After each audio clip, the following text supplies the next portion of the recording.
Here we go.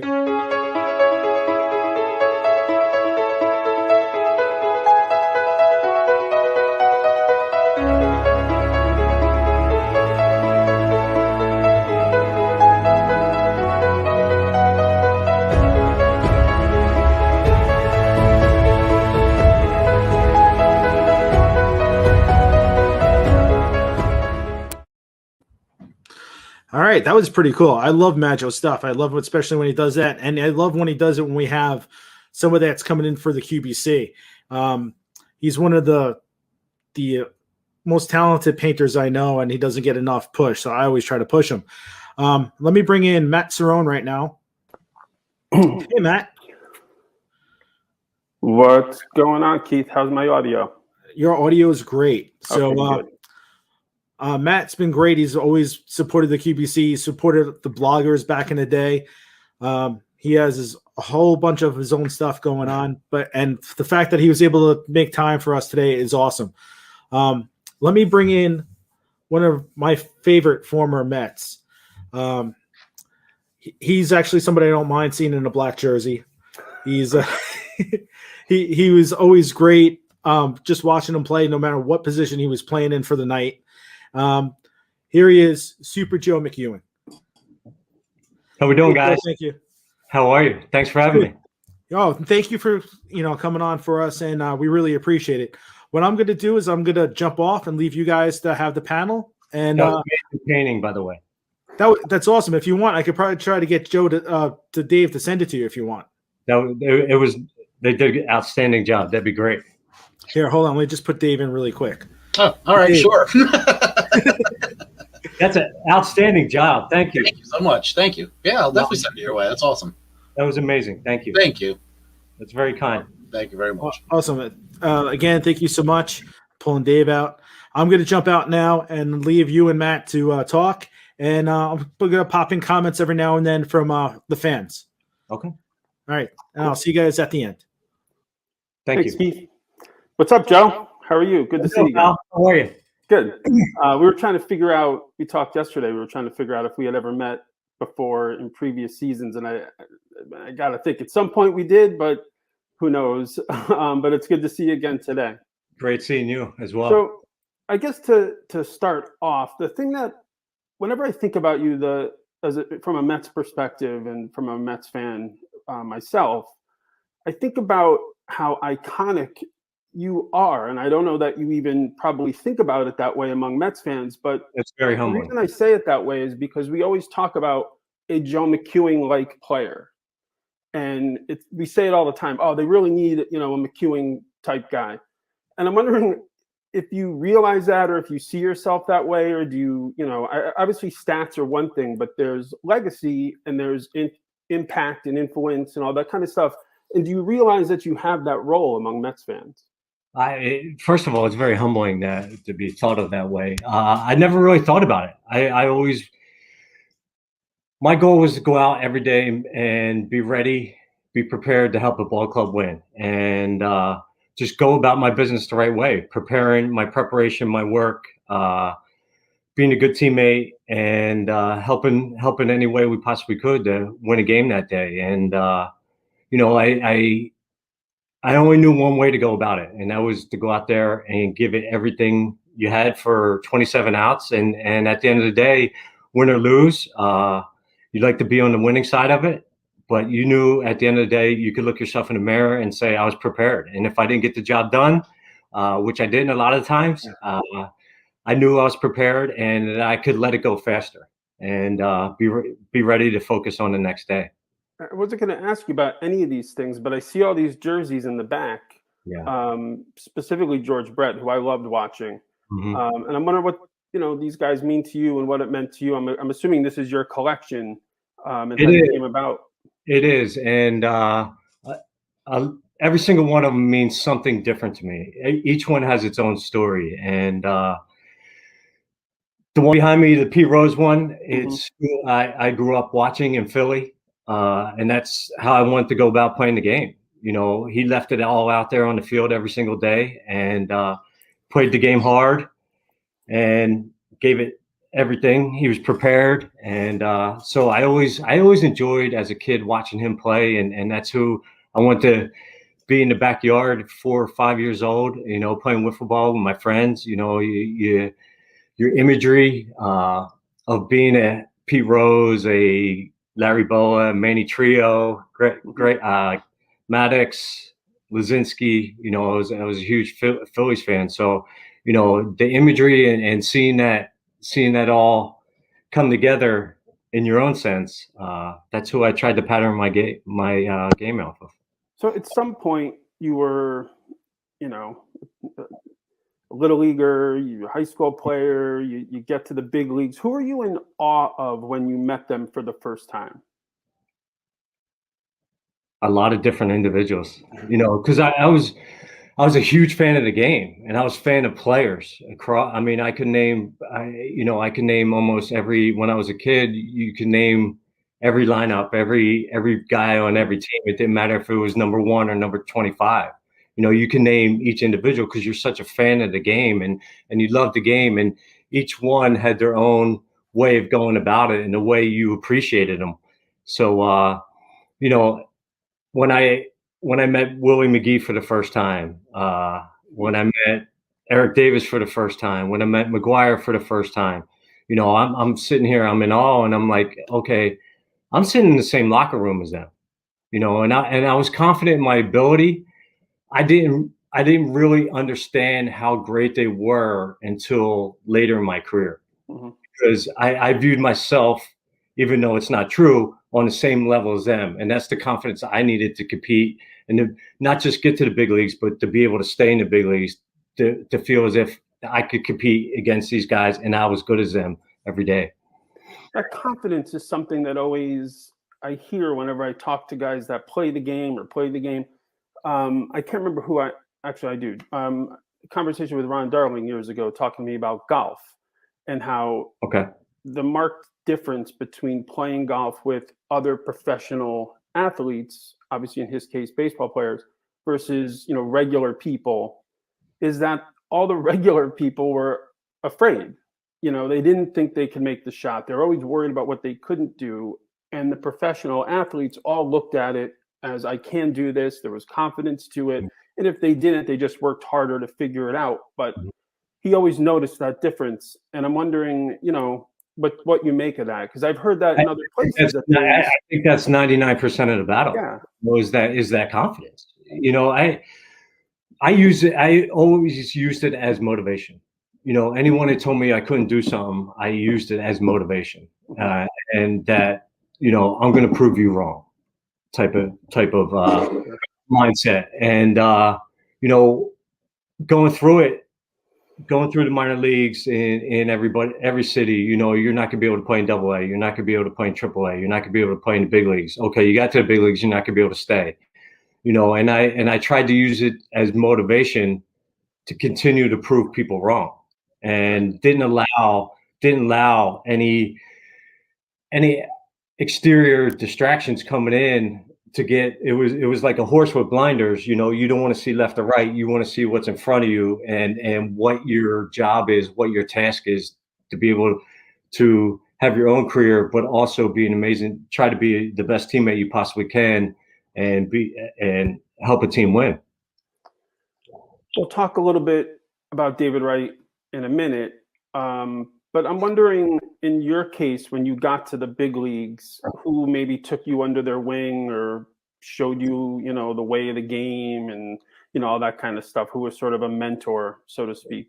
There were a couple individuals that had a huge impact on my career, and on getting there and having a mindset.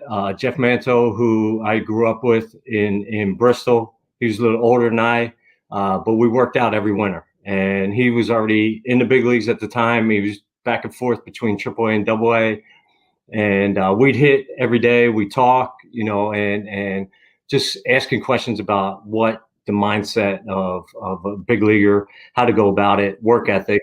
And then when I got to the big leagues, John Mabry, he went to Westchester. I'm from Bucks County, so we knew a lot of the same people. So when we were in the minor leagues, he was a year or two ahead of me, so he progressed quicker than I did. So then when I got to the big leagues, he told them to give me number 48 because he was number 47. Right. So I would locker next to him on the road, and then they gave me a locker next to him at home, and he showed me the way to go about it, how to be a big leaguer. You know, back then you weren't allowed in the training room till you had like 3 years, and you know, just the little things that you don't recognize and understand about respect. You always respected your veterans and did anything they asked. So he took care of me, and that's the reason why I still wear 47 to this day. Because the year after he got traded to Seattle, and I got to spring training, and I had number 47. I'm like, what is going on? And he said, give it to Joe. I don't want anybody else to have it. So that's why I always wear 47. So you end up with the Mets. You know, coming from the Cardinals, what was your impression of, or what's the perception of New York, playing in New York prior, and then what do you see once you get there and you know have that experience in New York City? First of all, growing up in Philly prepared me for everything that I was going to encounter going to New York. But it was always, New York is, for me, it's the Mecca. It was the Mecca of sports. You know, you always wanted to compete in that environment. You wanted to compete against the best, and you wanted to compete in that arena. And you know, when I got traded in the beginning, I didn't understand. You know, the Cardinals, I signed in '92. I got traded in 2000. So that was my family. That's the only thing I ever knew was the Cardinals. And Cardinal way.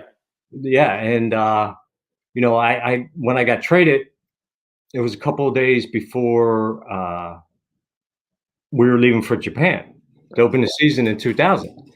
So, you know, about that. So everything just piled up, you know, going to a new team that I had no idea, you know, you understood the business side of the game at that point, you know, and when I got traded over, everything, you know, you had to pack up your apartment, and by the way, 5 days later, you're heading on a plane to Japan to open a season. And when we got to Japan, we played 2 exhibition games, and I was told that I wasn't going to be on the opening day roster when we went, and they were trying to make room, but could not at that moment. So, you know, so going from spending the whole year in the big leagues and a month in '98, and then going back to AAA while I was in Japan, you know, I still didn't understand why. And everything happens for a reason. It was the best thing, one of the best things that ever happened to me. What was your impression of Bobby Valentine and just the team in general coming off of what they did in '99? There was momentum. You know, could you feel that? And what did you make of him? He's Oh, absolutely. I mean, and the greatest thing about it, they welcomed me with open arms. You know, everyone did, from Bobby to Robin, who I'm still extremely tight with now, Mike, Todd. You know, everyone welcomed me with open arms, and you know, I couldn't be thankful enough for the way I was received, and you know, even when I was sent down, you know, the discussions that were had, like, listen, don't put your head down, go down there, take care of business. You'll be back, and you'll be a part of this. You'll be part of a championship ball club, and that was the most wonderful thing about that team. It was so selfless. You know, everyone pulled for each other. We had an amazing group of quality veterans, and then young guys sprinkled in that helped us get to the point where we needed to be, and it was a memorable season. It's interesting that they've had world championship teams that get to the World Series, great seasons and whatnot, but that '99-2000 era, for me, maybe it was just the age that I was at, but to me, those are my favorite teams. I love them. And like you mentioned, the selflessness and the hustle to it. Guys that you never would have expected to be in positions and do what they did. It was really a hell of a run. You know, you think about that outfield. all the time. We talk about that. And in today's game, that would be unheard of. Mhm. When you had Benny in left, Jay Payton in center, and Jay Bell in right.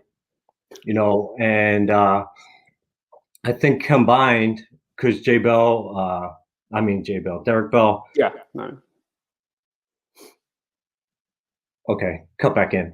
Derek Bell, about halfway through the season, got hurt. And so we missed his offensive output. And, I think that team had 45 home runs from the whole outfield at that point. That's amazing. And one guy in the outfield has that now. So to think about how fortunate we were and how many things have to go right from February, March till the end of October, to put everybody in that position. And Timo Perez was a huge boost coming up in August, and almost carried us for a month. And so it was an amazing club that had amazing chemistry and the culture that you try to create on a winning atmosphere now. It speaks to kind of what I said at the beginning, how you're remembered, how the team is remembered. They didn't win a World Series and you got there, but it's remembered in a way that is important because there's memories attached to it. So many little ups and downs and moments during that season when you thought it's over. There's firings and replacements. I mean, just the amount of stuff that happened during the course of that season reminds me of 15 in that way. Mm-hmm. Is special. And is that for you the season you remember the most when you look back on your career? Yes, absolutely. Because it's like I just spoke about the culture. Right. No matter what was going on the outside, they didn't allow the distractions to come in. How did that happen? Because we had an amazing group of veterans, and Robin and Johnny and Outlighter and Hampton, and they didn't allow that to come in. When you got to the clubhouse, we expected to win every day, and if not, like you knew it was going to be a fight to the end. And if not, if we didn't get a W that day, the next day, you know what? Every guy was prepared to win that day. It didn't happen. This game is extremely hard. The next day, we're going to go out and compete and put ourselves in a good position to win that day as well. Talk to me about Shea Stadium. What was it like playing there? Amazing. I mean, so many fond memories. I love the old school stadiums. The atmosphere of it, the smell of it, the vibrance of the old school, that the history of so many years filtered into one. And just being in the dugout and feeling it shake, from in the stands, man. And yes, it's a special feeling, and that doesn't, you can't duplicate that feeling. And I'm getting goosebumps now because you can't, and that's why I try to be present and be in the moment every day, because you can't get those memories back. And then that's the things I remember. See, and so this is interesting to me because the passion of Mets fans, the passion of their club, the passion they have for each individual player. It's a special feeling.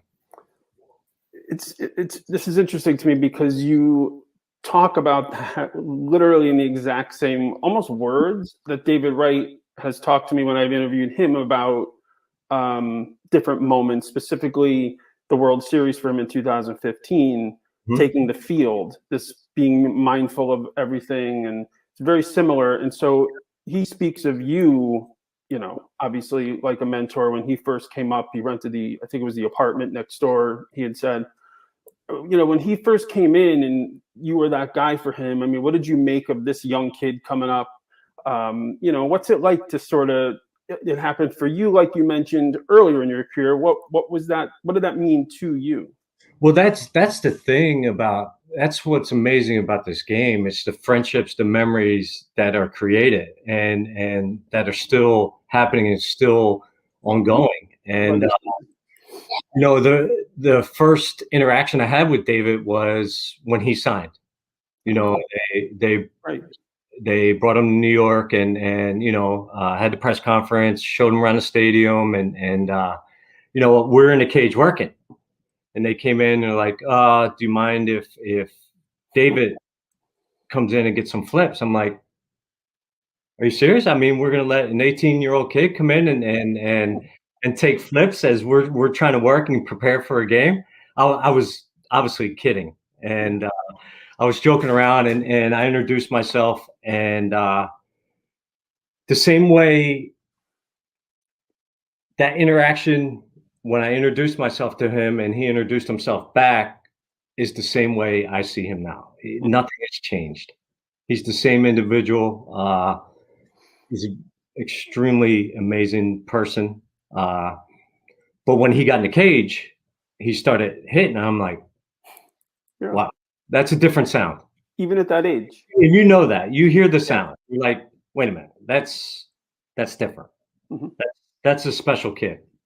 And and we stayed in touch as he was going through the minor leagues, and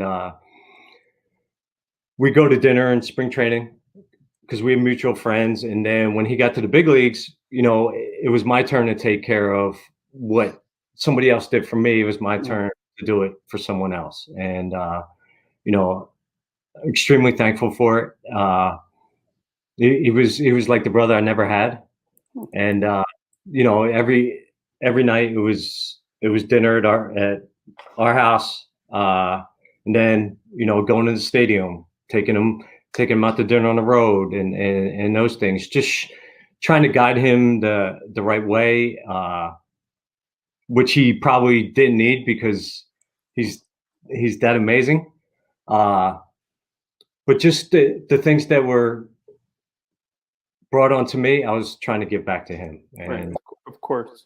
It's interesting. That's an interest. I would love to know that that lineage, because it probably goes a long way. Fraternity. It's fraternity. It's like a fraternity. It's a gift that keeps on giving, and that's what's so special about this game. So you take a certain. I mean, this probably is an obvious yes, but do you take a certain level of pride when you watch as his career goes on, and then the way it ended too? What are you feeling when you watch him now and he's flourishing? And is there a certain sense of probably investment even to an extent, because you put time into you don't do it for that. You do it for him. And for the game. Proud. Oh, extremely proud. Yeah. That would be the first thing I check in the morning after after our game. How David do. And because you cared. You cared about his success, his failures, and you could tell if you were getting texts in return or if you weren't. How he was going, and but in a positive way, because you knew he had so much pride in what he does every day, the way he prepares his preparation. He don't want to let anybody down, and he's as amazing as he was as a player. He's a better person, and it was so nice to see his career play out. And I'm not extremely sorry. I'm sorry that the injuries didn't allow it to fulfill what it could possibly be, which was on pace for a Hall of Fame career, as my thoughts. But his willingness, I know how much he was hurting. His willingness to fight and prepare for a couple of years just to come back and play one game, just justifies the player he was and the individual he was, and how much he cared about the city of New York and Mets fans alike. And that's what he did it for. He didn't do it for himself. he did it for Met fans, and that's it justifies, you know, everything he is. But before we get to the question, just the when I think about David and I think about that last game, it was honestly one of the most amazing things I've ever seen, and it wasn't about anything other than thank you.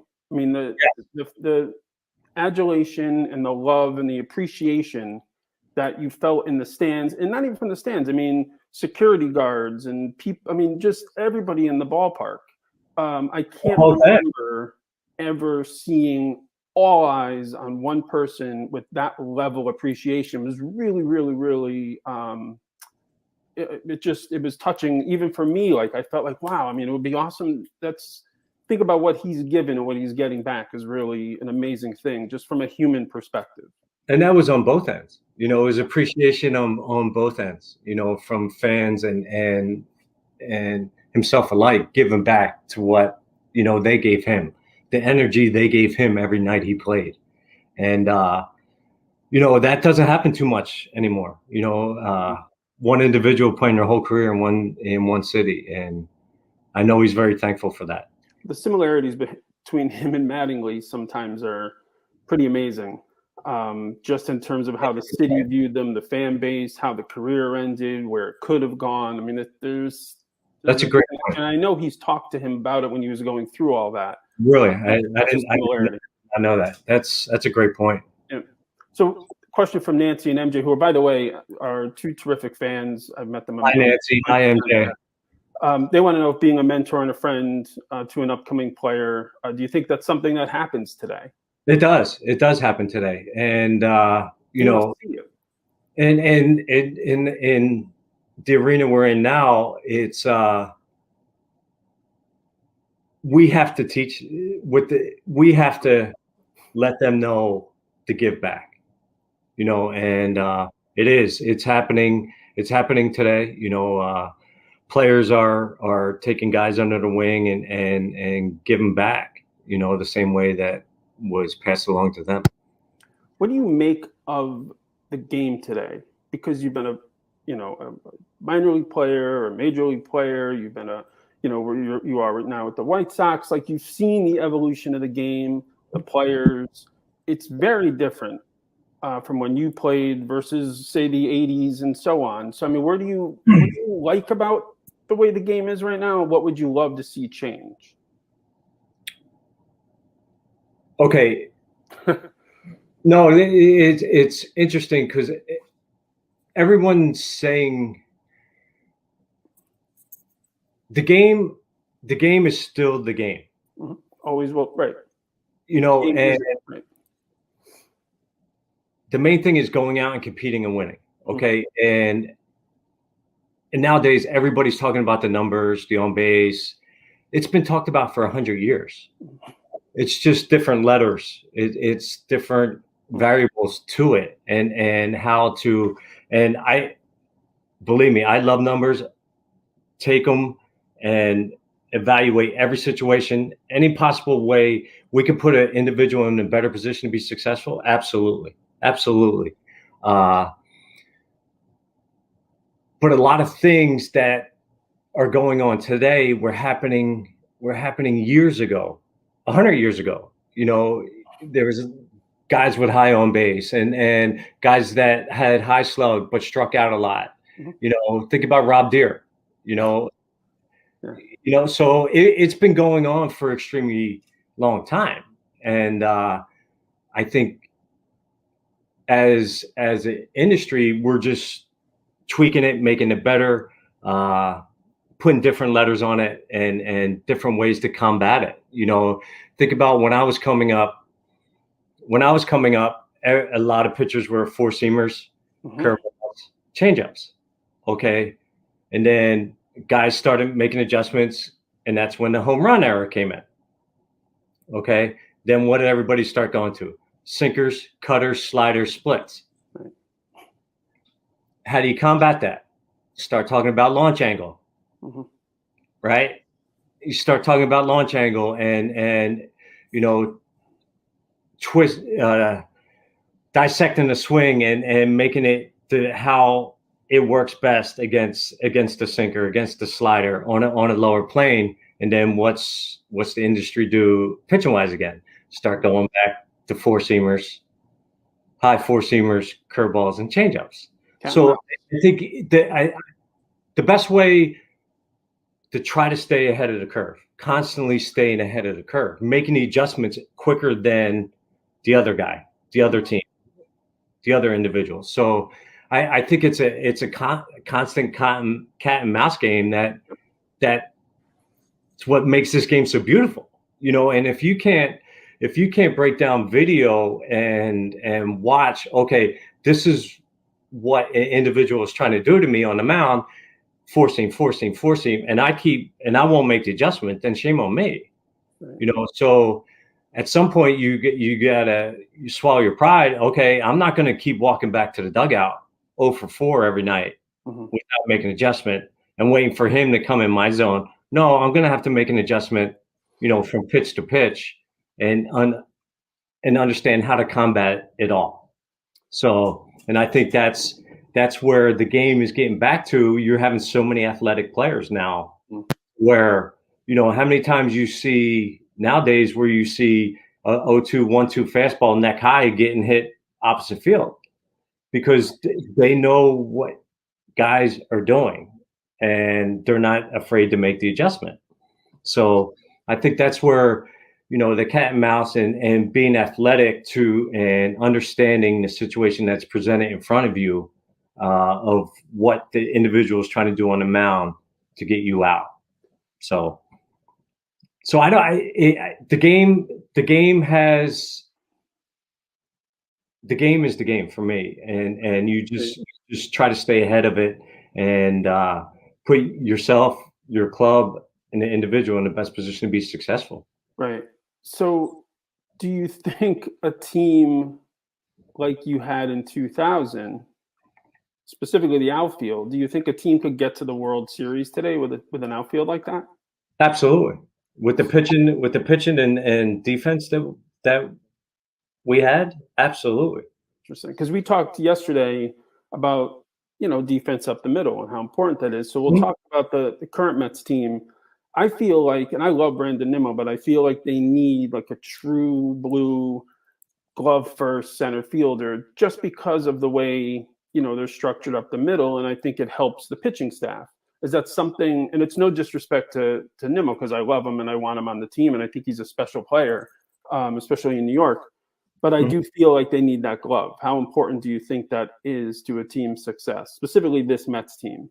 For me, defense is extremely important. The less outs you give away, the better position you're going to be in to win a ball game. And I don't know Nimmo very well. I haven't seen him play that much. From what I heard, he's an extremely hard worker and so I believe that an athlete like that is able to make adjustments and become probably the elite outfielder that he wants to be. If you're not strong in that area, you're strong in the surrounding areas. And so, and a way to combat that is with a rotation that has a lot of strikeout guys when less balls are put in play. You think about, you have 27 outs every night, and basically an average club strikes out 10, 11 times a night. So how do you make those other 16 outs productive? Right. So I think it depends on the makeup of your ball club as well. You've played every position but pitcher. This is a weird question, but if you were drafting a team, which is the one you start with? The one I start with? Yeah. Like, what's the, who are you, of all of them, what's the one that you want that you're going to select first? Yeah. A shortstop. Oh, okay. A shortstop. Why? Because I believe that individual is a captain of an infield, captain of everything, and he's got to envision and see everything on the field and what every guy's doing, especially in today's game with all the shifting and communication that needs to go on. I think he is your quarterback. He's your leader. And then second would be a catcher that can handle a staff. And by the way, you got a real good one. I'm not very familiar with McCann. I gotta say, I've been following things very recently. I kind of tuned out for a bit when I saw the Mets sign McCann. I thought, wait a minute, Brian McCann's still playing baseball. So you got to. But so tell me a little bit about him, because you see. No, he's a leader in the clubhouse. Amazing in-game adjuster. If I see it like a lot of times in today's game, it's like the first quarter of an NFL game where everything's scripted, and what he does extremely well, he's so prepared. He's a leader. He knows in that bullpen what that individual has that night. So if the game plan is this, wait a minute, that may not work tonight. We're going to have to readjust here. We're going to have to audible to something else. And I think he does an amazing job at getting the best out of every single guy in the rotation in the staff. Talk about Lindor, because you're familiar. Obviously, you've watched him enough, competed against him. So I mean, A, getting him out of the division, and B, thank you. Yes, I mean, first of all, shortstop. So is that the guy from New York? Getting him out of the division is extremely helpful. Thank you. No, I couldn't say enough things about him. I appreciate the way he plays the game, how much joy he has in playing the game, how much fun he has in playing the game. And, seeing him from the other side, you appreciate, you respect individuals that compete like that and have fun. You didn't like him beating you. You didn't like him going out and getting hits against you, robbing singles and turning double plays against you. But I at the end of the day, you sit back and you respect it so much. You respect that. It's like he reminds me of a little leaguer still going out and playing the game. That's awesome. At extremely high level. I mean, he's extremely fun to watch. He's made for that city. That fan base, the Met fan base will just embrace him like their own son, and he'll do the same. It's the kind of trade that Mets fans have been drawing up for 30 years or so. Like we talk about all the time, pretty much since probably Piazza, getting that level star that's going to come in and really, have an impact, I think, on the city and on the fan base in that way. When he makes everyone. Yeah. Right. That presence is tough to find. Right. And I've never been in a room with him, and that's like just having conversations with him and watching him go about it and how he leads on the field. It's tough to find. And so a lot of that, I think, is because of the change in ownership, bringing in, obviously, Steve Cohen takes over, and he brings in Sandy Alderson, who I think gets a bit of a bum rap about being this small ball, money ball guy. He likes entertaining players. This is a guy who traded for Ricky Henderson twice and, had Canseco and McGuire back in the day. Like, he likes those players. He just wants to make sure it's a good acquisition, a good signing, et cetera. And so, they come in, they make that move. What is the perception being with another team, like around the game when the Mets shake it up, right? They bring a new owner takes over, who's going to make a difference, who probably is going to go for it. I mean, I'm sure everybody saw that opening press conference, which gave me goosebumps as a Mets fan. What does that say around the league? What do you see as somebody who played for the Mets, but then also is, not with them now, but still keeps track and sees what's going on, and you're in the game? I mean, what does that say to baseball? I mean, you see a culture that is trying to be created in a positive way. being a fan of the game, you sit back and you try to observe everything, and from a distance, trying to see what each club is doing and how they try to better themselves to put the organization and the city in a better position to be successful. And the moves they've made. I believe McCann was the first one. Right. And I thought in that moment, I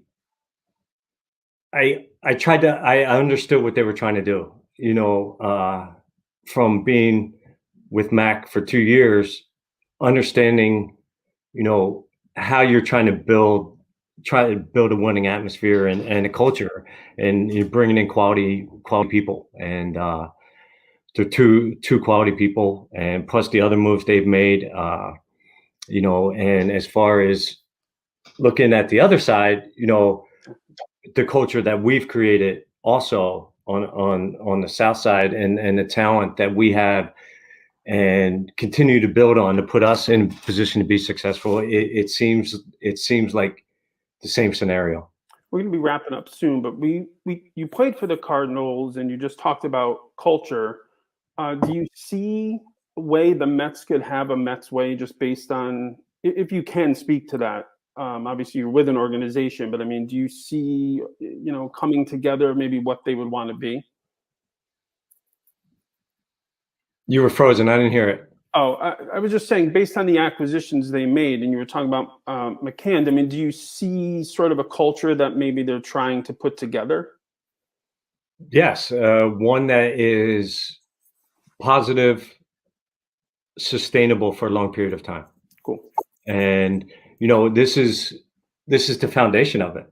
Now, you bring in Mac for so many years, and then Lindor for so many years, and to go along with the culture that was already there, and everybody being on the same page for one common goal, and that's the win. And that's the culture we have tried to create in Chicago, and that we're on the right path to continue doing, and see the end of the goal, one that's sustainable for a long period of time. You're in a 2-team city, Yes. and then you played for the Mets, who had the Yankees. But is that really a rivalry? Do you guys feel that, or is it just a fan base? No, you feel it. You feel the energy. You see the shirts walking around town. You see the billboards, and I believe it's the same type of rivalry and energy wise, within a city. And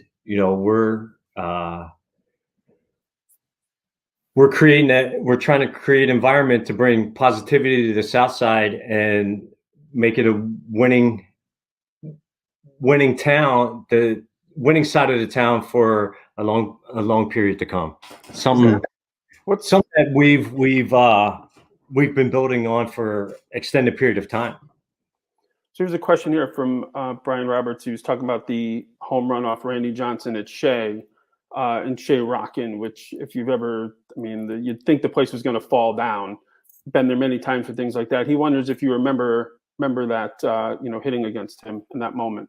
Yes, that was, that's when I just came up from AAA, and I played a couple games before that, and that day, I remember it was a Sunday. It was a getaway day. It was raining, and I remember that Randy was trying to get the game canceled because he liked the pitch in a controlled environment. And I think that day I finally felt like a Met. Where I was embraced. But also my productivity to be able to help us win. I felt like I was welcomed in fully as a Met, and one day I'll never forget. I won't. Before we let you go, what is the Mets jersey? Is that your jersey behind it? Because it's an '86. Yeah, it's a throwback jersey. Awesome. That's so great. Yes. So why that one specifically, not one of like, the black jersey or whatever? I have all of them. Okay. I have all of them. Because I mean, that's my favorite, obviously, as a Mets fan who grew up in the 80s. That's I love the black jersey. you do? Yes. You want to see him bring it back? And it's a controversy among Mets fans. I love the black jerseys. Yeah. I do. I just think it's an era thing. There's nothing wrong with, you go, that to me, I see those jerseys, I think of you guys, and Yeah. it's just an era, so why not? What's the big deal? I think it was the point. I think it was okay, we're winning today. Right. Well, we're winning. It was a statement. It was a statement jersey. I'm just trying to figure out if there's any other questions coming in. So what? Just talk quick about the White Sox. I mean, what's going on? What's next? What do you? No, we're excited. We're excited to get going. No, we had a very productive season last year that fell short of what we tried to get to, and we're going to continue to build on that moving forward. And we're extremely excited to get going. We brought in some quality pitchers that are going to help, bullpen wise, rotation wise, adding to an already talented ball club that we had. And the beautiful thing about it is to see the growth of every single individual during this journey, from the beginning. Right. To see the growth of Tim Anderson and Abreu and Mancada and Giolito, just to see the continued growth and the fact now that they're not worrying about surviving and worrying about their own individual, getting their own individual self on pace. It's about winning now. Right. It's about winning. And if you play the game to win, all the individual numbers will always take care of themselves. And I think that's where we're at now. And it's an amazing environment that we have, our young guys and our core guys, and then the individuals we have brought in as an organization. Maybe we'll get a Mets White Sox World Series, and we'll get you in the City Field, and that would be pretty exciting. It'd be pretty fun, wouldn't it? That'd be amazing. I know they want to wrap up, so they wanted me to ask you about Foley's. I'm not entirely sure. Yeah. About going there and my guess, but you go. No. Sean's an extremely amazing person. So giving person. One that's gave back to the game, the city, and the community. Everybody he comes in contact with, he makes better. Yep. And brightens their day. And I've known Sean for 20 years now. And it's disappointing to see it being shut down because there's so many memories and that were established in that environment, so many friendships, and it was always a place to go to talk baseball, to talk about life, and it was a gift that always gave, every season, football season, hockey season, basketball season, each individual nights that he'd have St. Louis Blues nights, and just the environment that was created there, and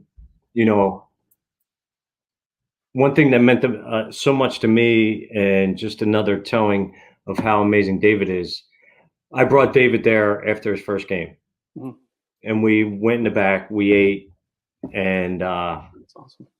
After his last game, he sent me photos of him there, and it's like he said, Joe, I just want to show you where it started. It's going to end. That's tremendous. It meant a lot to me. But see, that gets back to the and that's the type of individual Sean is. Right. That gets back to the first question I asked, which is just the memories and legacy and how you remembered and all that kind of stuff is always what's most important. The rest of it's just concrete and walls and things, and he's remembered all those. It's just that's what's important. And like I said to you earlier, you're remembered, as being that Joe McEwing player. and you always will be. And we're all appreciative of that, of you too. Thank as you well. so much. Thank you. Awesome. Thank you guys so much. Joe, thank you. You don't know how much we appreciate this. No, thanks for having me. I know all the fans in the comments are loving it. Thank you so much. Good luck with this upcoming season. Matt, thank you so much. Matt, thank you.